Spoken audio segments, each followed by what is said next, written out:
এই উড়ছে, এই সেই জোরে উঠছে।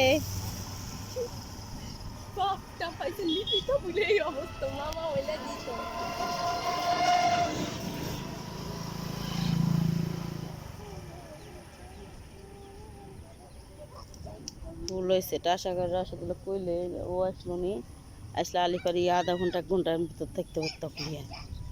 আমার সাথে বুঝো না এখন ভাবে খালি যাই না, ও যে টেকা দিছে তাই।